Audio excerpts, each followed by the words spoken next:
Alors bonjour Roman, merci de nous accueillir dans ton restaurant aujourd'hui à Phnom Penh. Donc ma question, qui est la question sempiternelle que je répète dans toutes mes interviews, comment es-tu arrivé au Cambodge? Je suis arrivé au Cambodge parce que je regardais un documentaire qui s'appelle J'irai dormir chez vous.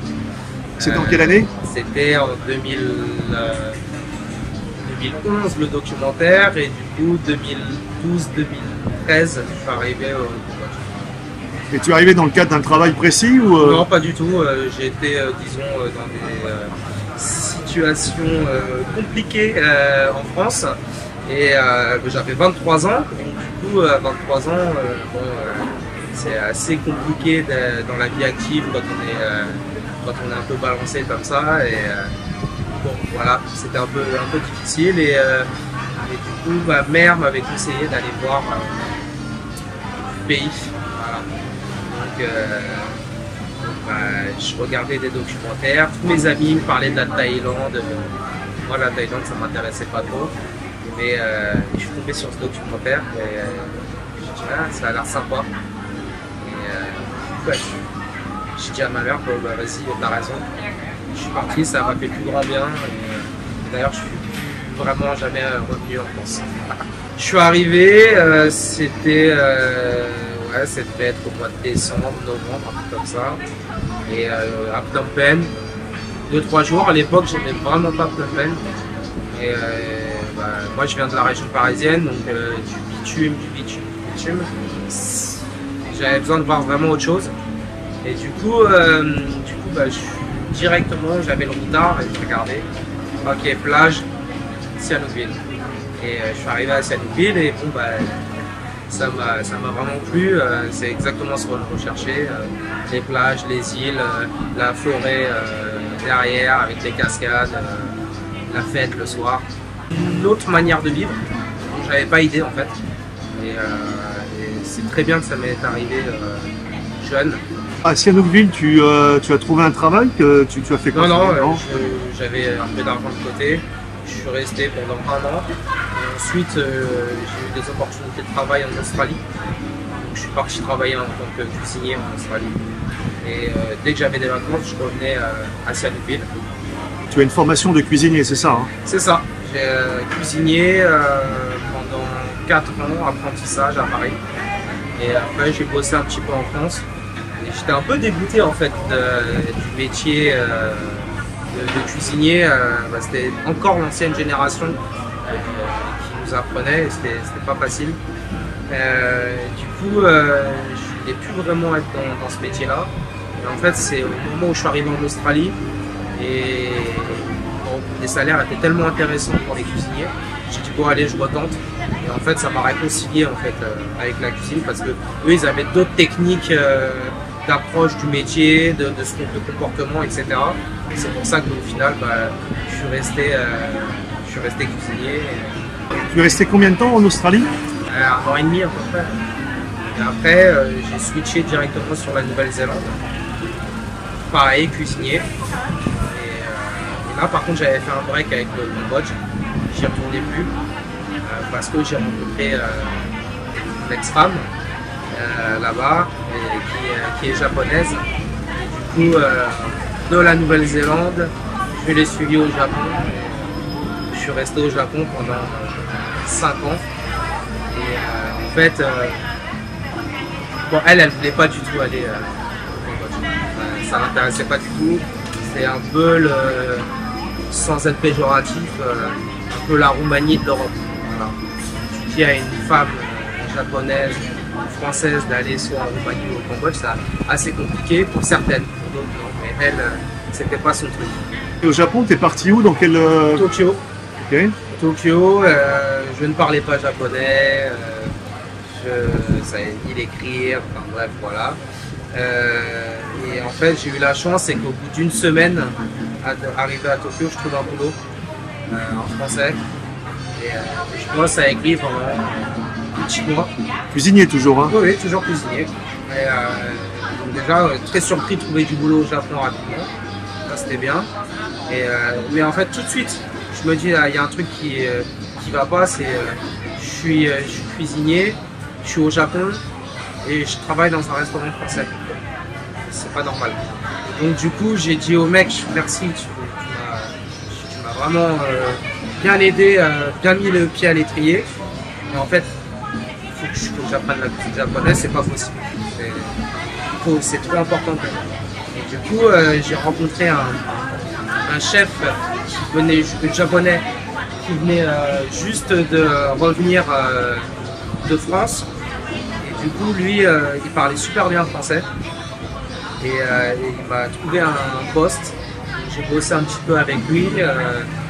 Voilà, il était en train de monter un restaurant à son nom, etc. Donc c'était très très bien. Et ensuite, lui, il a ouvert son restaurant à New York. Donc on s'est séparés. Et j'ai bossé à Nobu. Pour ceux qui connaissent, c'est un restaurant assez réputé mondialement. C'est un peu le Joël Robuchon du Japon. Dans le sens où effectivement il a des hôtels, il a des restaurants vraiment quasiment dans toutes les capitales mondiales. Et c'est vraiment de la cuisine fusion, donc japonaise et péruvienne.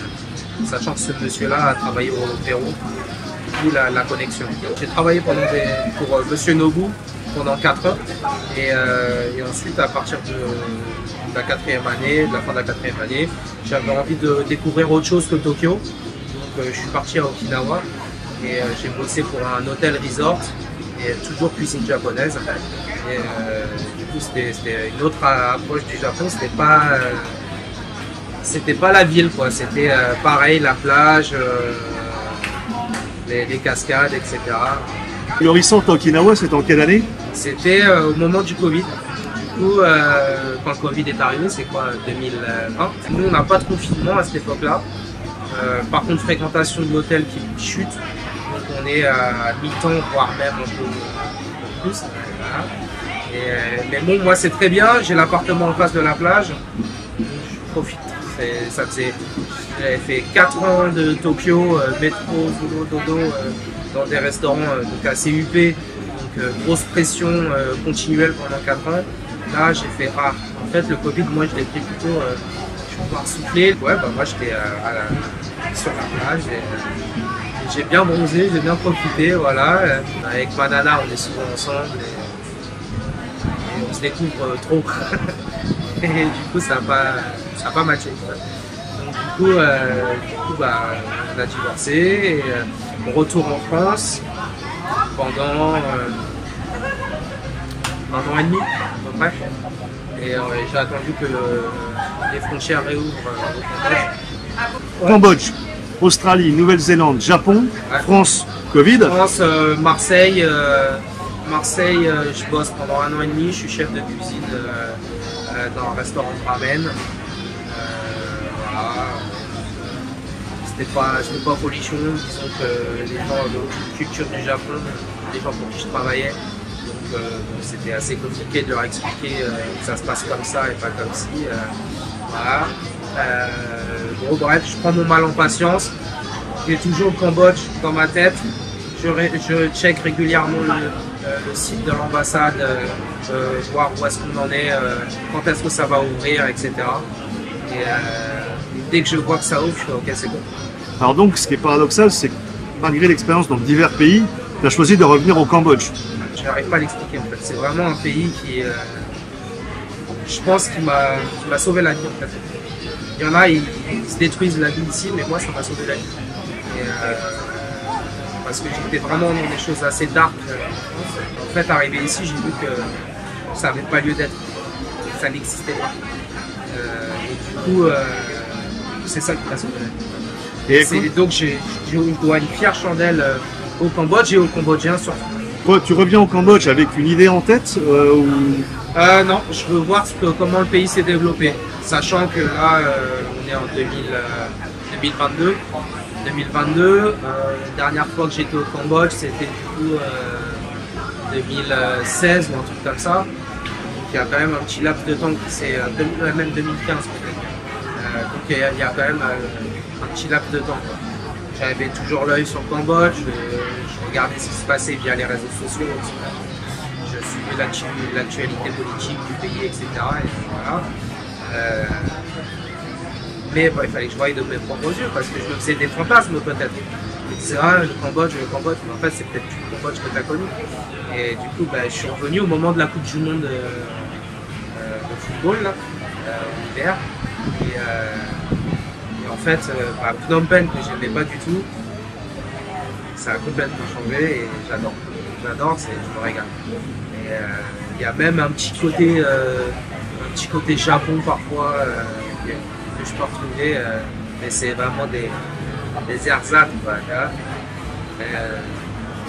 Et après, j'ai pas été voir à Sihanoukville, qui est quand même la ville où j'ai vécu, et je ne tiens pas à y retourner en fait, parce que des échos que j'ai vus, des vidéos que j'ai vues, c'est plus Sihanoukville que j'ai connu. Et j'ai d'autres régions à découvrir. Donc en fait, tu as fait quoi donc quand tu es revenu à Phnom Penh? Tu t'es resté un petit peu observer la ville? Bah, je me suis baladé à pied, pas de moto, pas de tuk-tuk, rien.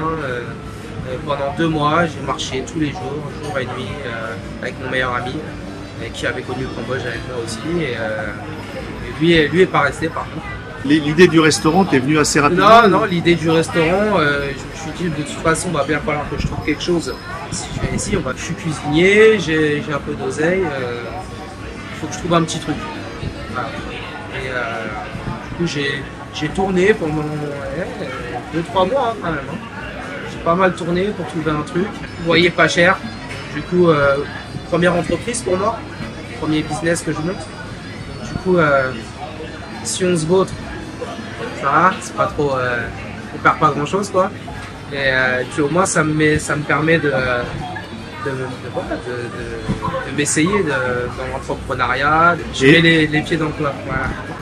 Quand tu cherchais à ouvrir ce restaurant, tu avais déjà une idée du type de cuisine que tu voulais offrir ou c'était C'était ouais, tout de suite vraiment l'ambiance que j'avais retrouvée à Tokyo. Je finissais mon service. Et avec mes collègues, j'allais dans les bars tokyoïtes où en fait c'est des petits espaces. Tu rentres à maximum 10 personnes. Souvent c'est fait en U, mais tu en as aussi en L. Bref, voilà. Et donc c'est du bar, hein, vraiment à 85%. Et en fait, ce que je découvrais, c'est que j'avais pas besoin de bouger à un autre endroit. Sur place, tu avais un mec qui faisait des espèces de petits tapas japonais et qui était vraiment super bien réalisé. Et ça, j'avais gardé ça dans ma tête, c'est vraiment pas bête. Moi, ça me plaisait. Et comme je me plais ici, je me fais plaisir dans ce que je fais, je n'ai pas l'impression de travailler. Ça, c'est bien. Ça permet de. Quand je dis, ah, mais tu fais combien d'horaires? Bah, j'en fais 12, 13, 14. En fait, je ne laisse pas passer. Le concept du Lotus, c'est le nom de ton restaurant. Ouais. C'est basé en fait sur quoi au niveau type de cuisine? Le Lotus, en fait, ça n'a rien à voir avec la cuisine, en fait, mais plutôt par rapport à moi. Donc, la rhétorique du Lotus, ça te parle un peu, c'est une fleur qui pousse dans le limon, donc un peu dans la vase, la merde, là où ça pue.